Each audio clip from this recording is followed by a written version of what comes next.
Donc, dans des situations où on ne peut pas faire de sélection avec les outils plus automatiques de Photoshop, par exemple Quick Selection, qu'ici, ça serait impossible pour Photoshop de voir la différence ici de la transition. Qu'est-ce que je recommande? C'est l'utilisation de la plume. Donc, si j'appuie sur P, on voit ça sélectionne la plume. Et si on se rapproche un peu, on peut tout de suite commencer à tracer l'objet. OK? Donc, je vous rappelle que je vais juste revenir en arrière. Donc, je clique un premier point. Là, j'essaie d'aller le plus loin possible. OK? Si je vois ici que c'est une belle courbe, donc je peux aller jusqu'ici facilement et contourner l'objet. Qu'est-ce que je recommande ici?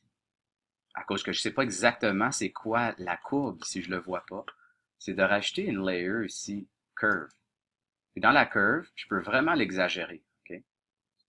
Ça, c'est pas grave, parce que par la suite, je sais que c'est pas beau ici, là, mais par la suite, je vais enlever la curve, mais ça me donne un repère ici pour être capable de faire ma ligne. Donc, l'autre chose que je recommande, c'est d'enlever cette deuxième poignée-là. Okay? Donc, la poignée qui est ici, elle affecte la première ligne que j'ai déjà fait, mais je sais qu'elle ne serait pas bonne pour ma deuxième ligne. Donc, qu'est-ce que je fais? J'appuie sur Alt, je clique, et maintenant, quand je repars, okay, je sais que je suis capable de bien faire ma deuxième courbe. Encore une fois, je vois ici que le crâne y baisse un peu, donc je vais enlever la poignée, je vais créer un deuxième point ou un troisième point, là, je vais continuer comme ça. Ici, je pense que celle-là va être correcte, donc je vais la laisser. Puis même était parfaite. Donc là, je vais juste continuer mon chemin, comme ça. OK? Quand je clique sur le premier point, je garde mon doigt sur la souris pour être capable de manipuler la courbe. Si jamais je veux changer l'angle de ces deux poignées-là, j'appuie sur commande et je peux maintenant le faire. Mais ça change les deux poignées.